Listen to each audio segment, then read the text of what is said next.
حضرت عمر فاروق کا عدل و رحم کا ایمان افروز واقعہ۔ بسم اللہ الرحمن الرحیم۔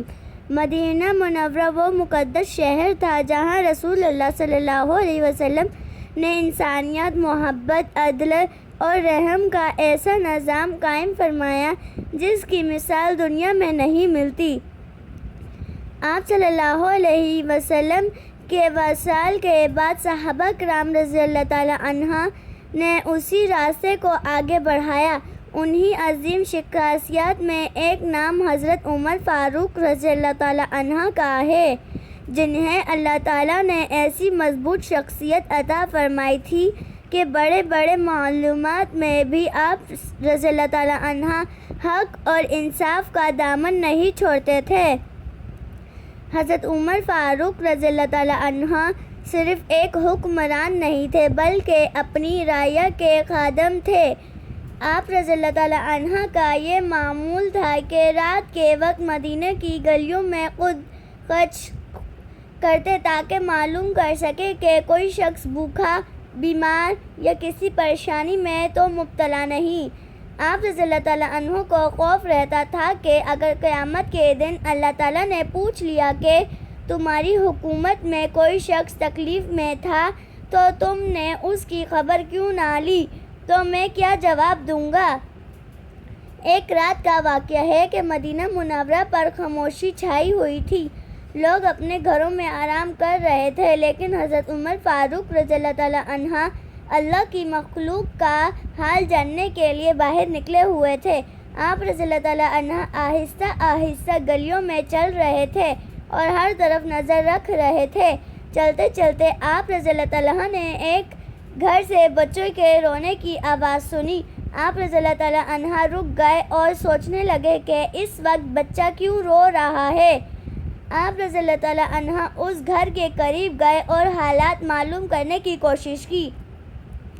آپ رضی اللہ تعالیٰ عنہ نے دیکھا کہ ایک عورت آگ کے پاس بیٹھی ہوئی ہے اور ایک برتن چولہے پر رکھا ہوا ہے۔ قریب ہی چند بچے بیٹھے رو رہے تھے، ان کے چہروں سے بھوک اور پریشانی ظاہر ہو رہی تھی۔ حضرت عمر رضی اللہ تعالیٰ عنہ نے عورت سے پوچھا، بہن یہ بچے کیوں رو رہے ہیں؟ عورت نے جواب دیا، یہ بھوک کی وجہ سے رو رہے ہیں، ہمارے گھر میں کھانے کے لیے کچھ نہیں ہے، میں نے صرف بچوں کو بھلانے کے لیے چولہے پر برتن رکھا ہے تاکہ انہیں محسوس ہو کہ کھانا بن رہا ہے، شاید انتظار کرتے کرتے یہ سو جائے۔ یہ الفاظ سن کر حضرت عمر فاروق رضی اللہ تعالیٰ عنہ کا دل غم سے بھر گیا۔ آپ رضی اللہ تعالیٰ عنہ کی آنکھوں میں آنسو آ گئے۔ آپ رضی اللہ تعالیٰ عنہ نے سوچا کہ مدینہ کے خلیفہ ہونے کے باوجود ایک گھر ایسا ہے جنہیں بچے بھوک سے روگ رہے ہیں۔ آپ رضی اللہ تعالیٰ عنہ نے اس عورت سے حالات پوچھے۔ عورت نے بتایا کہ وہ بہت مجبور ہے اور اس کے پاس بچوں کے لیے کھانے کا انتظام نہیں۔ اسے یہ بھی معلوم نہیں تھا کہ مسلمانوں کا خلیفہ راتوں کو خود دل لوگوں کے حالات دیکھنے لگتا ہے۔ حضرت عمر رضی اللہ تعالیٰ عنہ خاموشی سے وہاں سے واپس ہوئے اور بیت المال کے طرف روانہ ہو گئے۔ آپ رضی اللہ تعالیٰ عنہ نے وہاں سے آٹا، کھجوریں اور کھانے کا سامان لیا۔ ایک شخص نے دیکھا کہ حضرت عمر رضی اللہ تعالیٰ عنہ خود سامان اٹھا رہے ہیں تو اس نے عرض کیا، اے امیر المومنین مجھے اجازت دیں، میں یہ سامان اٹھا لیتا ہوں۔ حضرت عمر فاروق رضی اللہ تعالیٰ عنہ نے فرمایا، کیا تم قیامت کے دن میرا بوجھ بھی اٹھاؤ گے؟ اگر آج میں اپنی رعیہ کی ضرورت کا بوجھ خود نہیں اٹھاؤں گا تو اللہ کے سامنے کیا جواب دوں گا؟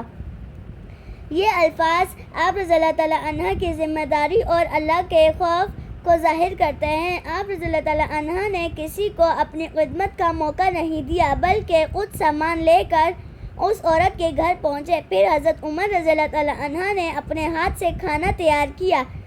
آپ رضی اللہ تعالیٰ عنہ بچوں کے پاس بیٹھے یہاں تک کہ انہوں نے کھانا کھایا اور ان کے چہروں پر خوشی واپس آ گئی۔ جو بچے کچھ دیر پہلے بھوک کی وجہ سے رو رہے تھے اب سکون سے بیٹھے تھے۔ حضرت عمر رضی اللہ تعالیٰ عنہ بچوں کو دیکھ کر خوش ہوئے۔ آپ رضی اللہ تعالیٰ عنہ کے لیے سب سے بڑی خوشی یہی تھی کہ اللہ کی مخلوق کو آرام مل جائے۔ یہ واقعہ ہمیں بتاتا ہے کہ اصل عظمت عہدے اور طاقت میں نہیں بلکہ انسانیت کی خدمت میں ہے۔ حضرت عمر فاروق کے پاس حکومت تھی، اختیار تھا، لیکن آپ کے دل میں اعجازی اور رحم تھا۔ آپ رضی اللہ تعالیٰ عنہ راتوں کو اس لیے نہیں نکلتے تھے کہ لوگ آپ کی تعریف کریں، بلکہ اس لیے نکلتے تھے کہ اللہ تعالیٰ کی مخلوق کا حق ادا ہو جائے۔ آپ رضی اللہ تعالیٰ عنہ جانتے تھے کہ ایک حکمران صرف محل میں بیٹھ کر حکومت نہیں کرتا بلکہ اسے اپنی رعایا کے دکھ درد اور کو سمجھنا ہوتا ہے۔ حضرت عمر فاروق کی زندگی ہمارے لیے ایک بہترین مثال ہے کہ ہمیں اپنی ارد گرد موجود لوگوں کا خیال رکھنا چاہیے۔ اگر کوئی غریب ہے، کوئی پریشان ہے، کوئی بھوکا ہے یا کسی کو مدد کا ضرورت ہے تو ہمیں اپنے استطاعت کے مطابق اس کی مدد کرنی چاہیے۔ آج اگر ہم اپنے گھروں، خاندانوں اور معاشرے میں محبت اور رحم پیدا کرنا چاہتے ہیں تو ہمیں حضرت عمر رضی اللہ تعالیٰ عنہ جیسے عظیم لوگوں کی زندگی سے سبق حاصل کرنا ہوگا۔ یہ واقعہ ہمیں یہ بھی سکھاتا ہے کہ اللہ تعالیٰ کے نزدیک وہ لوگ محبوب ہیں جو دوسروں کے لیے آسانی پیدا کرتے ہیں، کسی بھوکے کو کھانا کھلاتے ہیں، کسی پریشانی کی مدد کرنا اور کسی غمزدہ کے چہرے پر خوشی لانا بہت بڑی نیکی ہے۔ حضرت عمر فاروق رضی اللہ تعالیٰ عنہ کا یہ کردار ہمیشہ یاد رکھا جائے گا کہ ایک عظیم حکمران ہونے کے باوجود وہ خود کو اللہ کا بندہ اور عوام کا خادم سمجھتے تھے۔ اللہ تعالیٰ ہمیں بھی رحم، عدل، اعجازی اور دوسروں کی مدد کرنے کی توفیق عطا فرمائے۔ آمین۔